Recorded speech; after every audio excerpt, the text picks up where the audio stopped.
Everyone seemed to like Neutral Bay woman Johanne Hatty. The 24-year-old worked as a hostess at Cable's restaurant at the Regent Hotel in Circular Quay. She lived in the harbourside suburb with her boyfriend Greg Spicer in a unit close to picturesque Spain's Lookout, with Carrabba Point Reserve nearby. On Friday the 17th of February 1984, Johanne was working late at the restaurant and Greg was working the night shift at the Wynyard Travelodge. The plan was that Johanne would get a few hours sleep after work and Greg would come home Saturday morning and wake her for breakfast. Johanne left work at 1:20 a.m. on Saturday morning and drove back home, parking the car at Spain's Lookout.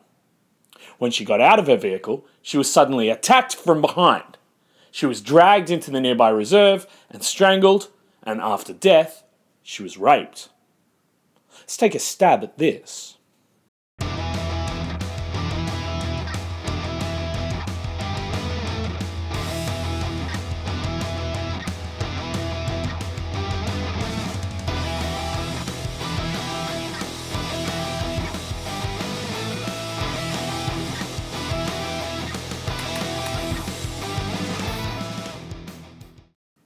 Hi mates and welcome to Something About Murder.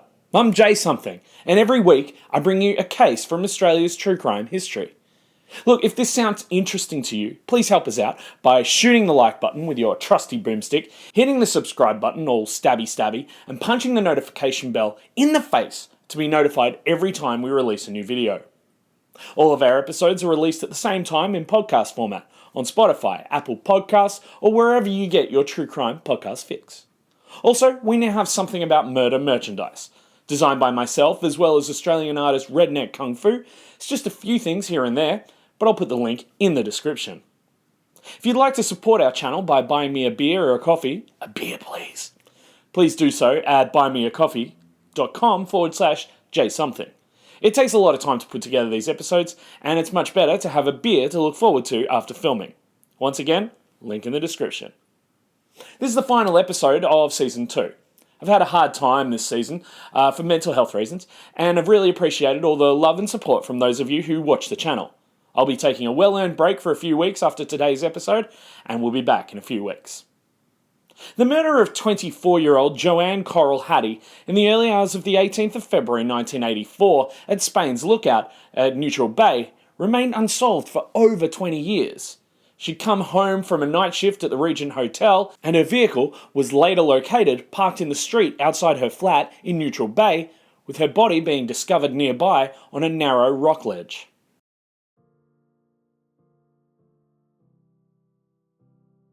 Let's go straight into this. Shortly after 8 o'clock in the morning of 18th of February 1984, Greg Spicer arrived home after his night shift at Sydney's Wynyard Travelodge.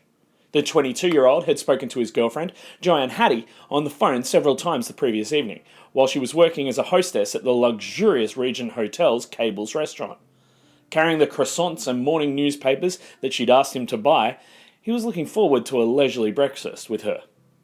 Instead, he walked into an empty flat. Puzzled, he could only assume that Hatty had made a last-minute decision to stay at a friend's place overnight, and so he rang several of her mates, but nobody had seen her. By midday, he was seriously worried. As he was just staring out of the window, his attention was caught by the blue of police uniforms.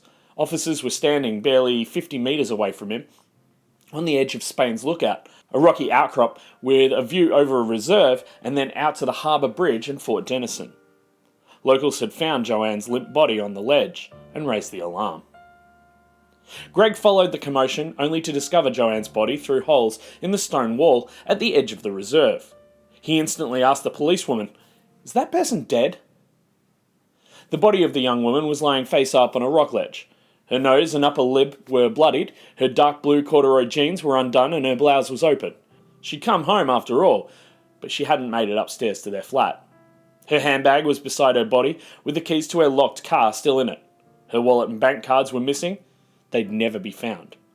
Devastated, Greg Spicer identified her body for police. Crime scene officer Michael Burley was photographing the body and recording any information that might tell police what had happened.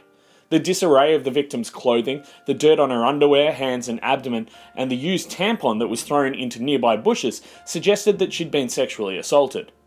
The terrible thick red welt running almost the entire circumference of her neck indicated strangulation. The ligature had been drawn so tightly that it had made impressions of her necklace on her skin. There were small white fibres around her neck, in her hair, and on some bushes nearby, which suggested some sort of cord fashioned from cloth or a bandage. The post-mortem examination revealed further small white fibres in the victim's ear and in the hair at the back of her head. The width of the bruising around her neck varied in places, confirming that the ligature had been some sort of rolled-up piece of cloth rather than a cord or a rope. The cause of death was determined to be asphyxiation as a result of strangulation.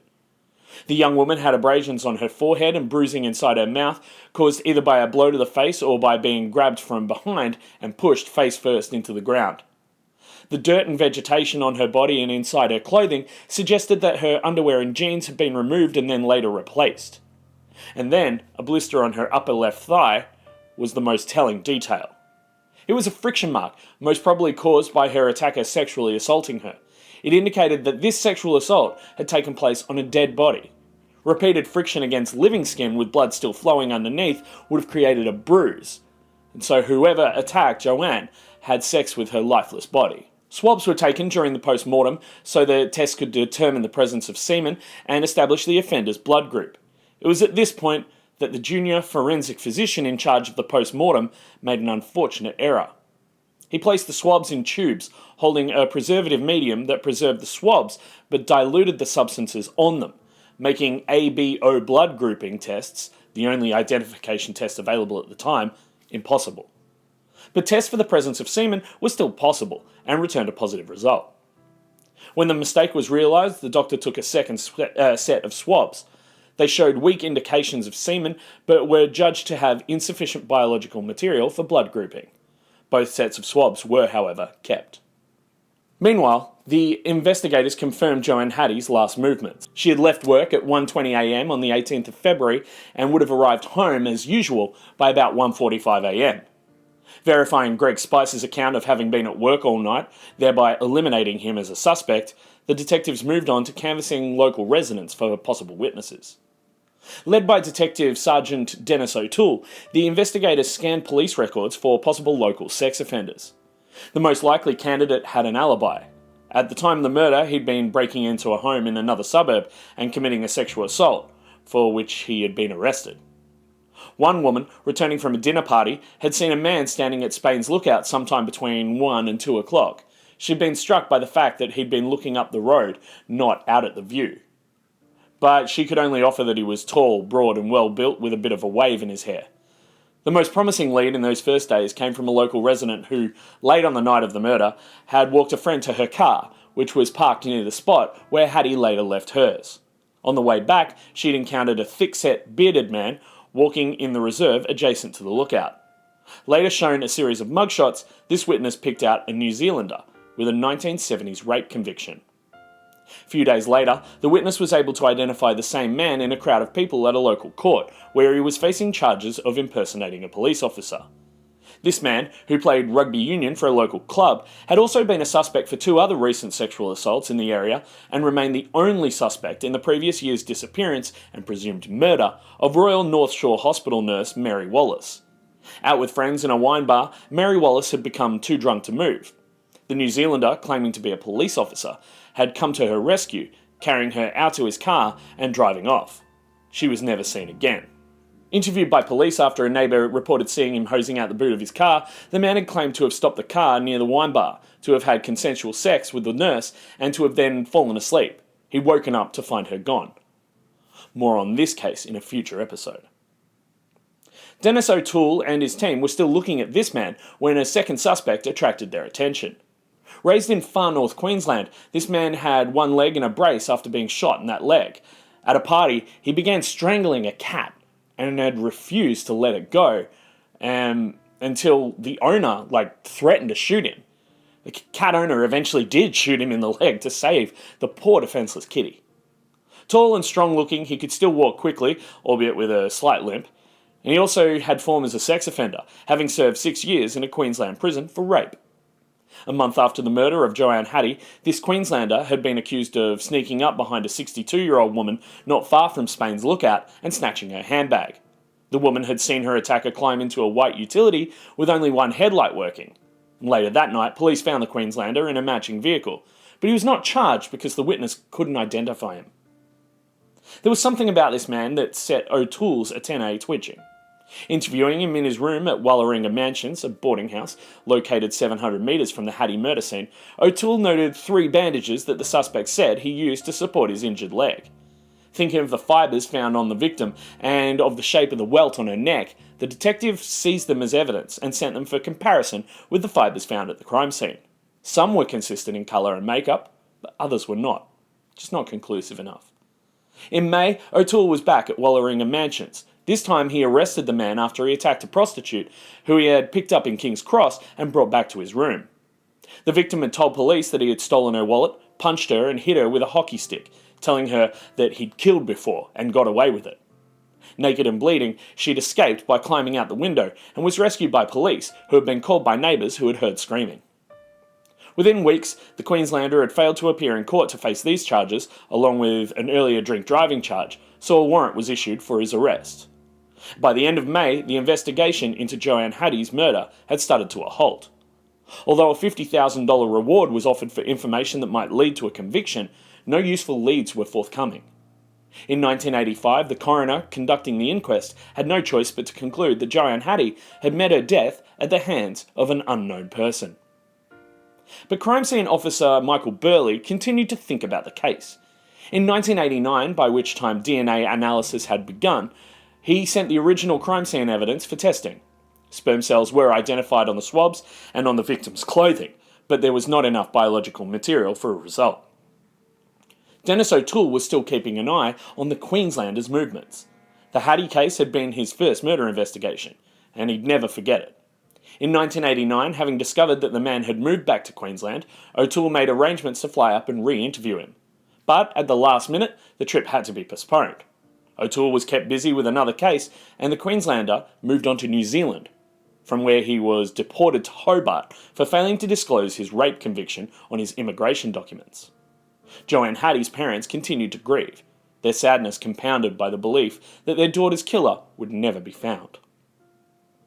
In February 2004, Robert Jarrett was appointed the co-head of New South Wales' newly established Unsolved Homicide Review Unit.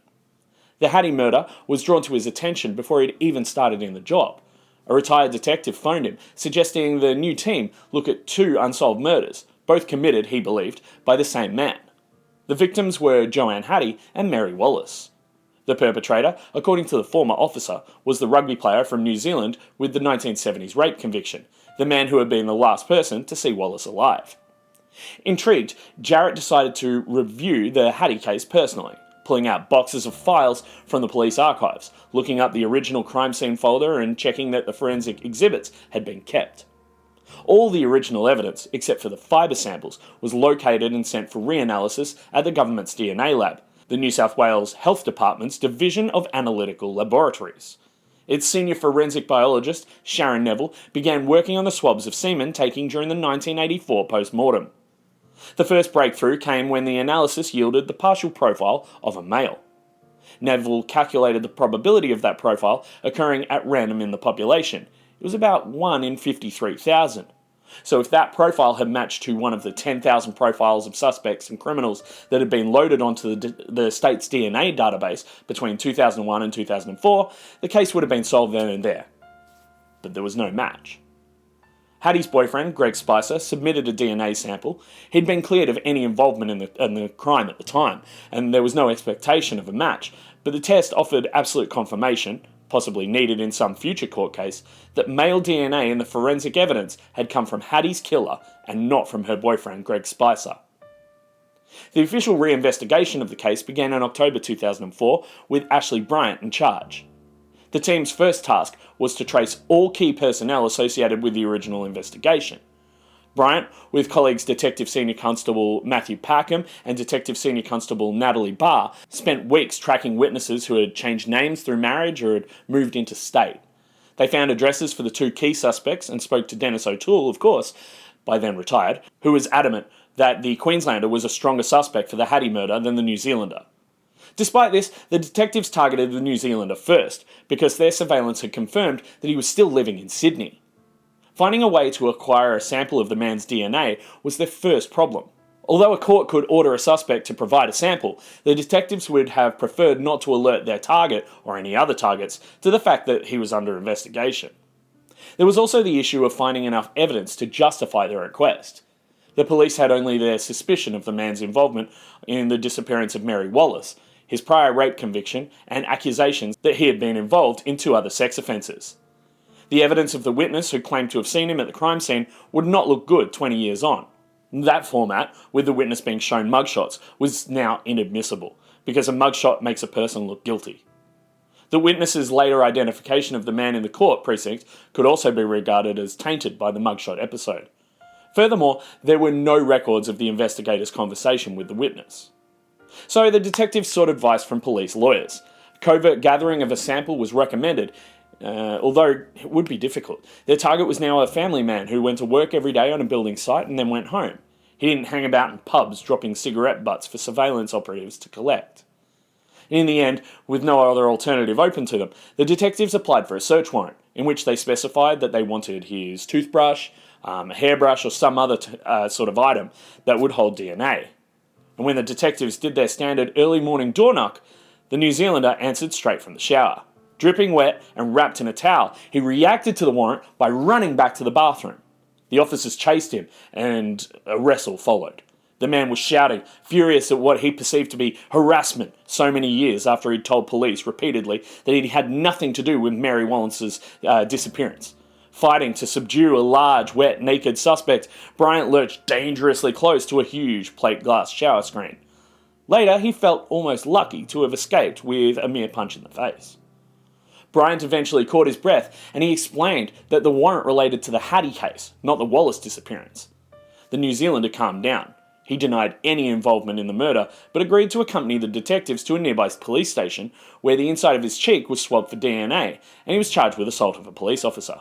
As the suspect's attitude to being tested for the Hatty case suggested, his DNA profile did not match the crime scene samples. But he did commit the murder of Mary Wallace. So it was time to turn to the Queenslander, David Graham Fleming. Raised in Cairns, where he had a difficult childhood, Fleming left school at an early age. His psychiatric problems were officially documented from the time he was 18, when he was diagnosed as having a personality disorder and depression following a car accident. He was admitted to hospital several times from then until his early 20s, with repeated episodes of depression, a suspected methadone overdose, and several car accidents. In December 1975, he was admitted to hospital for amputation of a finger. He was back again in March 1983 with a gunshot wound to the left hand. In November 1984, 9 months after the murder of Johanne Hatty, Fleming's injured leg was amputated. This had not been the recommended medical solution to his ongoing pain, but the man wouldn't cooperate with his own rehabilitation, and his doctors finally agreed to his request. He then returned to Queensland, moving into a caravan park where he had met and married a woman 19 years his senior. He had subsequently lived in New Zealand, Western Australia, Darwin, South Australia, and Tasmania before settling in a farmhouse at Willatook in Victoria. The detective's decision to opt for covert DNA collection was not made lightly, but Bryant and his colleagues were inclined to take Fleming's criminal history seriously. His last recorded response to a court summons for the May 1984 attack on the prostitute had been to disappear. The warrant then issued for his arrest had recently reached its 20-year expiry date and had lapsed. One option was to reissue the warrant and apply for his extradition to face the old charges, but the detectives had been unable to find the 1984 brief of evidence against Fleming, supposedly brimming with incriminating witness statements, including his victim's original report of Fleming's boast that he had killed before. The detectives had re-interviewed the woman, but were concerned that her recent statement about the 20-year-old offence might not win them an extradition. The surveillance crew were to follow the suspect from Willatook to a Warrnambool bank, because a records check had revealed that he withdrew his pension from there once a fortnight. The crew were then to covertly follow him, grabbing any material he discarded that could yield a DNA sample, a cigarette butt with saliva on it, a soft drink can, even a discarded chip packet. The surveillance operatives spent 3 days at Willatook, camped at a discreet distance from the suspect's house. But although Fleming was at home, he never ventured outside. The crew returned to Melbourne empty-handed and resumed their surveillance of livelier underworld figures. It was 2004, the time of underbelly. And Bryant decided he'd have to work with the fact that his target rarely left home. The challenge was to find a legal method to enter his house and manipulate the man into giving up an object with his DNA on it. A phone call to the closest police station to Willatook yielded an imaginative solution. Sergeant Neville Vick, the officer in charge at Koroit, 25 kilometres away, knew the suspect and knew Fleming, and he informed Bryant that he'd previously contacted police to make a complaint about an itinerant drover, accusing him of stock theft and of stealing from his property. The detective formulated a plan that required the local police officer to visit the suspect to elicit more information about the drover on the basis that he might return the following summer. Specifically, Vic would ask the man to draw a map of the area where the drover had camped the previous year. Drawn with a pen and on clean notepaper that the officer would provide, the map could then be tested for the DNA in skin cells deposited during the drafting process. The officer duly visited the suspect, who was happy to talk, becoming increasingly animated as he voiced his suspicions of the drover who had allegedly trespassed on his property. The policeman watched with growing excitement as spittle collected in the corner of Fleming's mouth, small drops of it falling onto the map paper.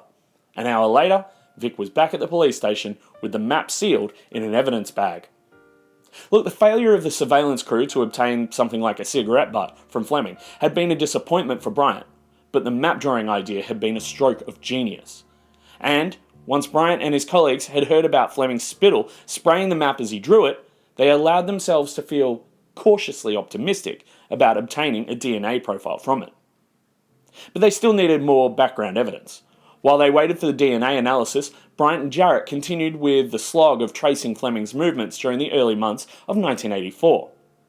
The first police record of his presence in Sydney was dated March that year, a month after Hatty's death.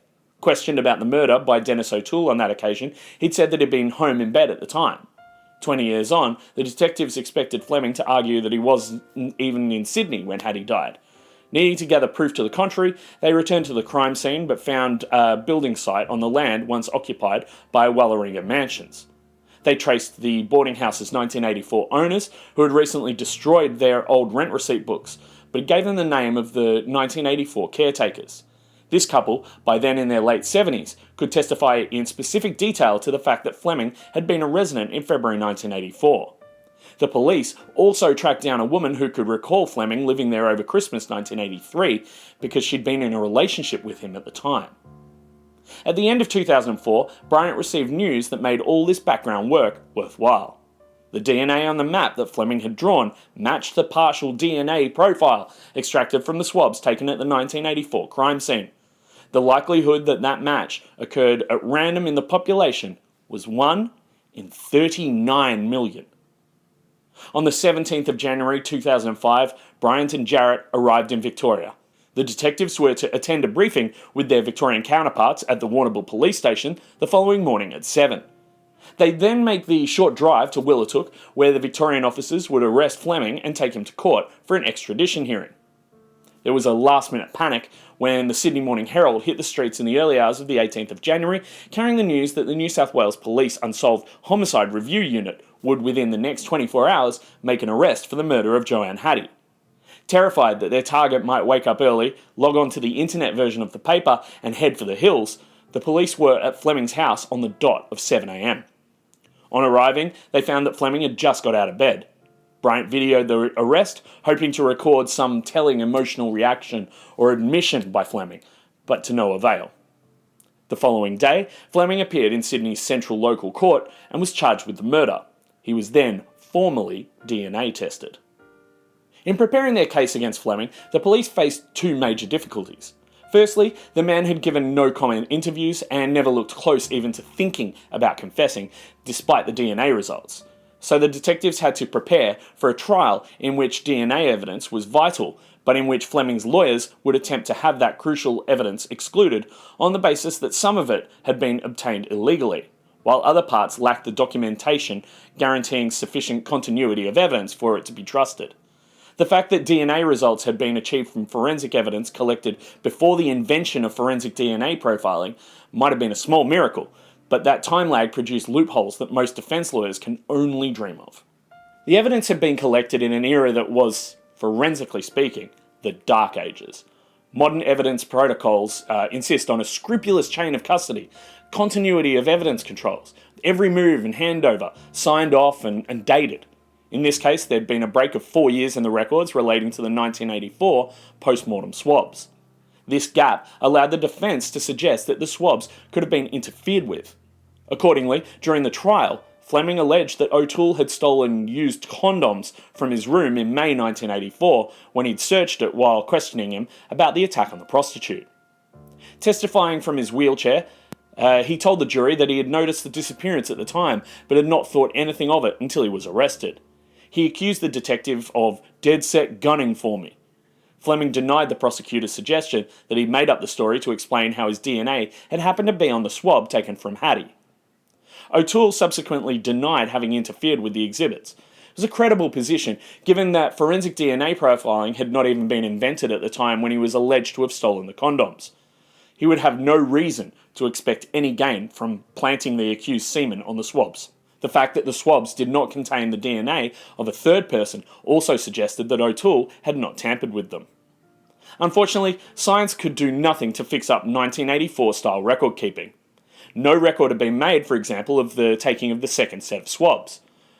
Spelling had not been the post-mortem doctor's strong suit, and he misspelled vaginal as vaginal on both sets of samples. This was, however, a mistake that confirmed that both swabs had been taken by the same doctor.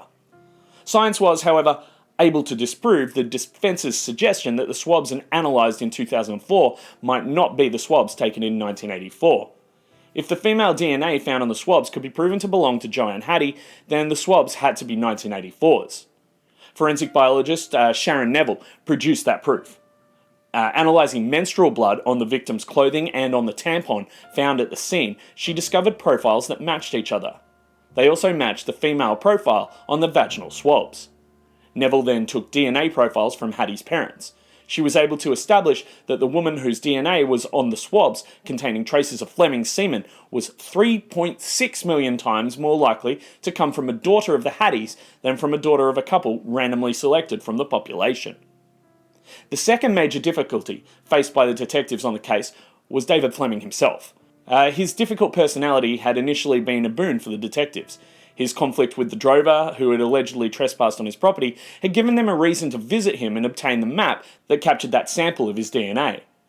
But once the detectives had their covert DNA sample, they had no reason to regard their chief suspect as anything but a headache. Not only did he seek to avoid a hearing by collecting evidence that proved he was not psychologically fit to stand trial, but his repeated sacking of successive legal teams held up both the hearing to decide if he was fit to stand trial and then the start of the actual trial itself. A hearing in March 2007 on the issue of his fitness endured tedious and detailed complaints from Fleming about his medical treatment in prison and unsatisfactory arrangements for transporting him to and from court. He had to have special travel because he was a big fella. We're talking obese. And he could only travel in a certain way of getting there, and he was in a wheelchair. Anything that he could find to enable the court to take a little bit more time on him, he used. Finally, in April 2007, more than 2 years after his arrest, Fleming was ruled mentally fit to understand the proceedings, and his trial began. Despite an attempt by the defence to have the DNA evidence declared inadmissible, the judge ruled that it could be heard. Eventually, the jury took only 2 hours to find Fleming guilty of murder. 2 months later, on the 29th of June 2007, Fleming had his final appearance in court, his sentencing. But he created one last delay. Having just sacked the 4th team to represent him during his committal and trial, he threw a tantrum when the car that usually transported his 2 wheelchairs, one for him and one for his legal documents, it broke down. So he refused to go to court in a prison truck. So instead of being held at 10 a.m, the hearing had to wait 2 hours for the car to be fixed. Johanne Hatty's parents were there to hear the judge sentence Fleming to 21 years, with a minimum non-parole period of 16 years for the murder of their daughter. Afterwards, they declined to speak to reporters, leaving it to Ashley Bryant to express his relief that the family could now get on with their lives. The Hattys had waited 23 years for justice, but their ordeal was not yet over. Fleming managed to find another lawyer to run his appeal against his conviction. And so, on the 13th of August 2009, the Hattys were back in court.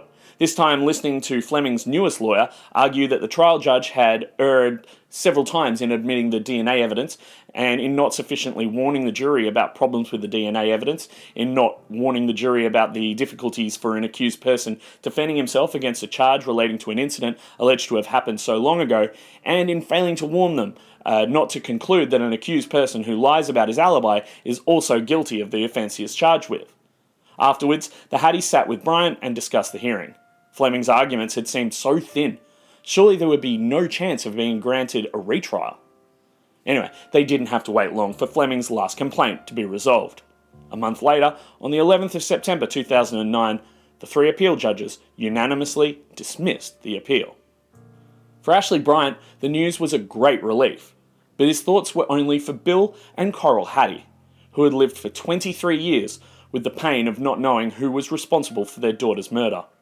Then, after Fleming was arrested and charged, they had to endure another 4 years emotional hard labour, waiting first for Fleming to be convicted and then for him to exhaust all avenues of appeal. In his 5.5 years on the case, the detective had remained in awe of the couple's dignity, stoicism, and strength of character. As far as I can find out, Fleming was released on bail in 2021, aged 70. It is very possible that by now he's dead, or on the verge of it. In regards to the murder of Mary Wallace, we'll get to that in a future episode. Suffice to say, it's been solved. Thanks for your time today. I really appreciate you watching the whole video. And that is the end of Season 2. We'll be back in around 3 or 4 weeks with a new season full of tremendous stories from the true crime history of Australia. And so if you've enjoyed this video and this season, once again, please go ahead, shoot the like button with your trusty boomstick and go all stabby stab on that subscribe button. Make sure you also punch the notification bell in the face so you get notified every time we release a new video. In all seriousness, it really does help us out. And remember, all of our episodes are released at the same time on Spotify, Apple Podcasts, or wherever you get your podcasts from. If you'd like to support the channel, please head to buymeacoffee.com/jsomething and buy me a beer. I'm on Instagram @somethingaboutmurder, and I respond to every message I receive. So I hope to hear from you, and I hope you don't get murdered. Stay safe out there.